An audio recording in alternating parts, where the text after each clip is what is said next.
Hey there, welcome to the garden.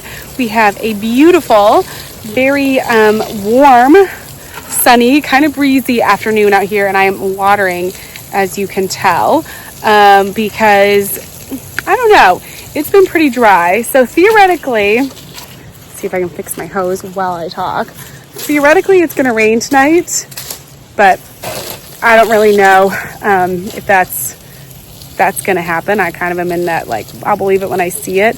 And the last few rains we've had have not been good soaking rains anyways. So I feel like the garden is pretty dry. And at this point, even, you know, the little bit of hand watering that I do, I feel like it barely makes a dent in things. But I'm just trying to do at least some of it. And, yeah, really, there's not a whole lot going on in the garden right now to update you on. I did plant all those seeds and I planted all those bulbs, so that's why I'm out here trying to make sure that I at least get some water on those and that they don't dry out too much. It would be nice to have a few days of rain to make this job easier. I'm really happy with all of these perennials that I sort of hodgepodge transplanted back out here. When I was having issue with the deer, I kind of just like threw everything out in the bed here. And I'm actually really happy because a lot of them are looking pretty healthy and they've kind of recovered from any of the shock of being transplanted, etc. They're looking pretty good now. It's just a matter, of course, of keeping them going. I do need to come out with some BT and just make sure I'm spraying. Some of my little seedlings that I got started did get, I think, eaten by caterpillars, and that's 100% my fault. I know that you have to have, some kind of caterpillar spray this time of year. I think a couple of my plants, actually, I'm looking over here in this bed. I must have some kind of little hungry caterpillar over here because it looks like a few of them have gotten eaten down. So I am going to have to, come back out here and make sure that I get some BT spray, and that's really all it takes usually. Not a big deal, a little bit of BT, and then plants do just fine. I got my garlic. This is fun. The elephant garlic is coming up out here, and actually some of the arugula that I sowed is doing okay. I'm gonna pick a little of this for the bunnies. It's not quite enough for me to take in inside, but I want to encourage the plants to keep growing. And with the cut and cut again method, you just want to keep after. So there we go.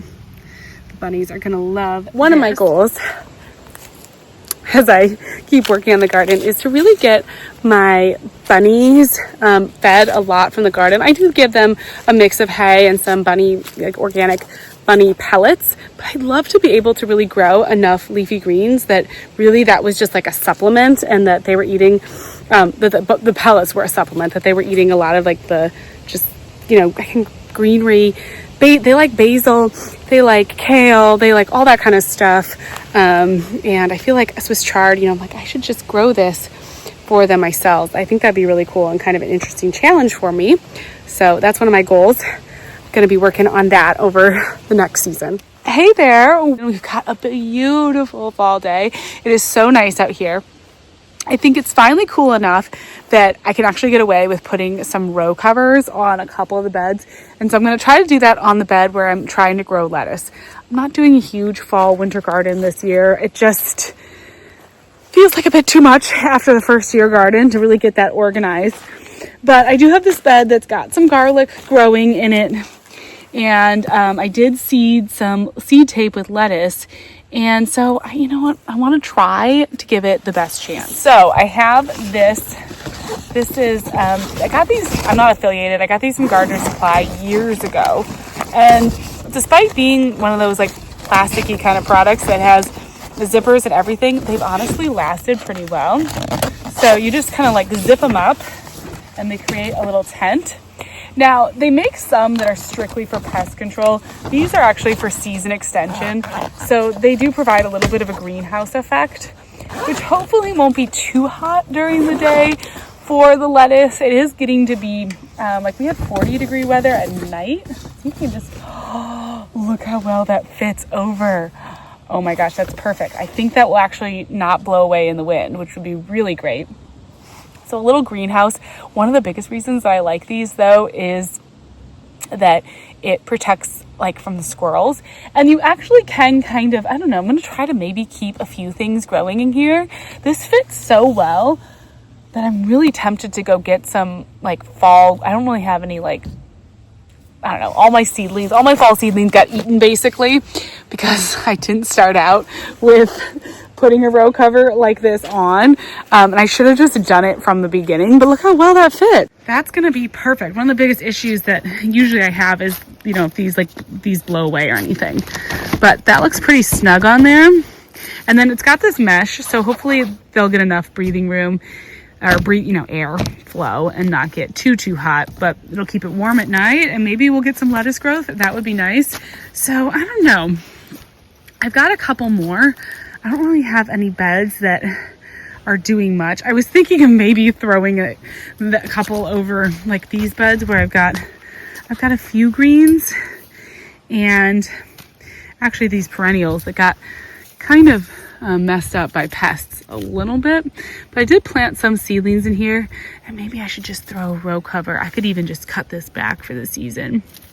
Maybe I should just throw a row cover on here. Better kind of like safe than sorry. I've always found when it comes to squirrels or anything, the physical barriers sometimes are just the best pest control. Like it's just not worth fighting with them and trying to use repellents and stuff. Just cover the beds.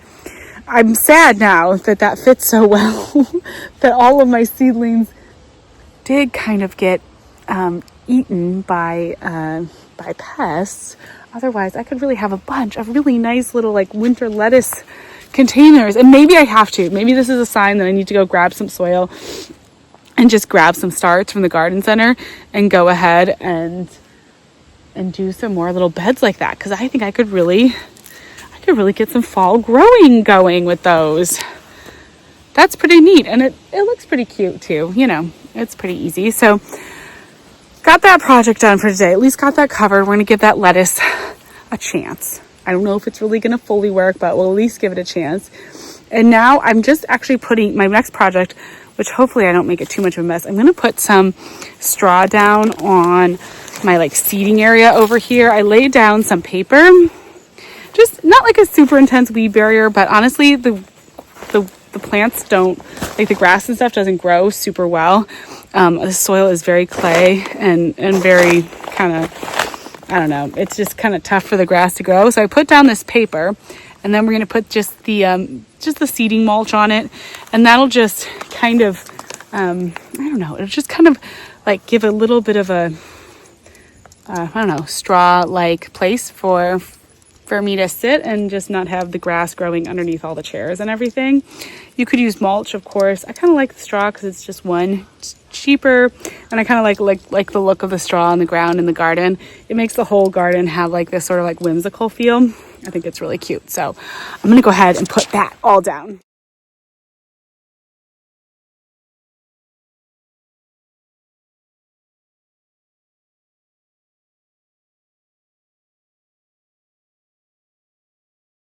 All right, there we go. So it looks a little bit higher now, but actually it's definitely going to sink down, and this will all, once it gets rained on and everything, will kind of smush down. And then I'm going to keep going around most of the garden. Eventually, like this will all, once it gets wet, it'll all like kind of mold to the ground and get stuck down. So eventually I just want the whole garden. I want the whole garden to be mulched. I don't want to have to do a lot of weed whacking in this garden space. Just kind of, I don't know, keep the maintenance as low as I possibly can. That's one thing that I'm learning with this garden this year. It's like, I just want to, if I can keep it kind of low maintenance, then it's just that much easier if I'm not having to weed whack every single little thing. So honestly, that's really all I'm doing in the garden right now. It is so quiet. I probably should pop over like to the garden center, maybe get some violas, just totally have sort of let that go. But I think I'm just kind of like, you know, I don't know, just kind of letting letting it be for this week. Not a whole too much happening. But at least I got that done. And then I can, you know, keep watering it, because it's been pretty dry. But yeah, that's what I'm up to today. I'm back inside now, and I had to share with you one of the things I'm definitely growing next year, and that is more of these pumpkin on a stick. So I have one more plant to harvest, which maybe I'll try to fit in after this. It's an eggplant. So you like harvest it and then you let it dry. So you harvest it and let it dry, take off the leaves and everything, and it becomes this super cute, I think the cat's knocked this one over, but it becomes this really super cute little like festive kind of plant, just super fun to have around. I've absolutely been loving it. And definitely going to grow it. It's like super easy to grow, and actually it was semi-deer resistant. I think next year I'm going to have to do a few series about deer resistant plants, because I have some pretty hungry and tenacious deer. And there's a few like sort of strange things that they've been leaving alone. So they didn't eat this, which actually makes sense. And I should warn you, if you grow pumpkin on a stick, it's very, very prickly. But they also, I have a birdhouse gourd outside the deer fence, out in the garden, and they're actually not eating the birdhouse gourd, which is very interesting. So I think I'm gonna have to like go further down. I don't know if you're interested, go further down, sort of testing out what is deer resistant and what is not, because my deer are kind of crazy. But pumpkin on a stick actually do pretty well, so I'm definitely gonna grow a ton of them next year. So that is on my list, 100% on my grow list.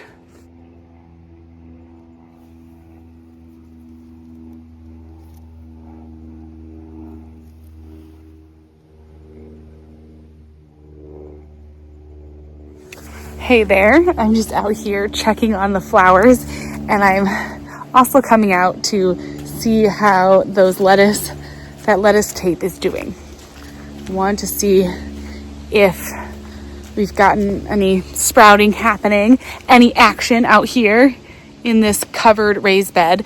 The last couple days we've gotten a bit of rain, which has been really helpful.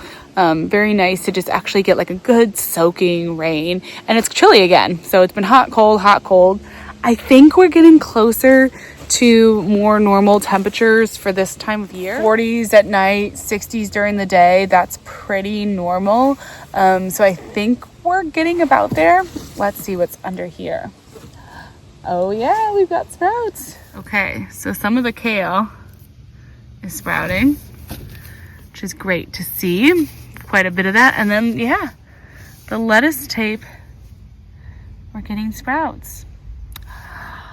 I am going to keep this on because it has mesh top. The rain gets through, so that's fine. And it's warming up it maybe a little bit, having a little greenhouse effect, but I'm going to keep this on because I'm still dealing with whatever pest is coming out and doing this, like, to my echinacea plants. What? Why? What are you? I don't know. I'm not worrying about it. I'm just going to let it be what it's going to be. I'm going to shake seeds, see if I can get any seeds off this echinacea. I may come out and, there we go. Let's see if that'll make anything grow. I may come out and trim some of this back to just tidy it up a little bit, since it looks so wild out here in this garden. The butterfly bush you don't want to cut back until winter, like January, February, so I won't cut that back, but I may cut some of this back. I don't really want to prune it. I don't know. I don't want to force the plants like that have shocked and are trying to regrow. I don't want them to have to stress out again and try to like push more regrowth. This is Gara, and all of my Gara survived being transplanted, but it basically shocked and the whole plant's like died back. So they're coming back. So I may come in and cut out any of the dead growth and tidy things up. This is an echinacea that got eaten down by whatever's in here bothering my echinacea. So I could probably just mulch this in a little bit, but we got a lot of little stuff happening, like little echinaceas and things growing. So I may wait until we actually get a frost and everything kind of like fully dies back. Just let everything grow on a bit, but this garden bed is pretty much, I don't know, maybe not done, Look at the Agastaki. I absolutely love this Agastaki. It's going to be so fun next summer as these beds fill in to really make them into these big, I want them to be big, whimsical, like meadowy, perennial flower beds, because hopefully I'll put the greenhouse up here in this space here. Now, I haven't like ordered a specific greenhouse for this. I actually do have though a it's like it's just like a plastic greenhouse, so not, you know, a big wood greenhouse, but like a plastic greenhouse, kind of like almost like a high tunnel or something, but it's a greenhouse. I guess it's basically a high tunnel. I don't know what the difference is, but it's plastic, you know, it'd be unheated situation, but it would be kind of fun. I don't know, I was thinking about putting it up, whatever future greenhouse is going to be between these two beds. This is going to be like the greenhouse spot. It would be kind of fun to have it up for the winter. I could even put, you know, pull the chairs in there, have a spot to come out here, and like on a rainy day or on a winter day, or when I want to start, you know, potting up things. And again, it's not going to be heated, so it's not like going to be a place where I can like start my summer annuals. But if I want to do almost like winter sowing, sometimes I like to use like an unheated greenhouse, basically in the way that you would do winter sowing, where you can get plants started, get them, you know, do all the potting soil and the seeding and the potting, and then let the plants kind of come, you know, wake up to their own. And it's just like a little bit more protected and controlled environment, again, with like hopefully not squirrels getting into it, although I have had squirrels get into an unheated greenhouse before. In my last garden, there was tons and tons and tons of squirrel pressure. It was very, very intense. Knock on wood here, I have the deer pressure to contend with, but the squirrels don't seem, we've definitely got squirrels, but they're not, I think they aren't at quite a high volume as they were in my last garden. Like, there were so many of them that they were just digging up everything. So we'll see. But anyways, yeah, I might do that. I might put that up. I've been kind of going back and forth because basically it's just not much, like I haven't had like a ton of garden projects really that I've been getting like into right now. But you know, now that back to school is like a little behind us, we're getting into our routine. Maybe I'm ready to get back out here and get working in the garden. I am really excited because I don't know if you remember, I planted all of that dill. And even though it said it was going to take 26 days to sprout, it has not taken that long. Look at all this dill. Oh, and my arugula is ready to harvest out here. The only plant, it must be either like a rabbit or, I don't know, maybe a raccoon or something. Whatever it is, it doesn't like the spiciness of arugula, because my arugula has been doing fine. You know, that's what I should do. I should get a couple bags of potting soil and do some container arugula. I really have time to do some of that. I'm tempted. I might do that, especially if I know like whatever's bugging my garden is not wanting arugula. Fine, we'll just grow a lot of arugula. But I'm excited the dill's coming up. That'll be fun if that gets going. Love dill. Dill's one of my favorite herbs. And I've had a little bit of a tricky time growing it, but something for me to work on. And then there's this other half of the garden that I never even walk in over here, although I did transplant the blueberries over here. And so much space. So many fun things to do. Well, anyways, I was just coming out here to check. I will check back in with you my next projects, whether I'm planting up some, you know, fall wintry plants or maybe building a greenhouse or whatever I'm doing. I will check back in with you soon. As always, thank you so much for watching. Talk to you later.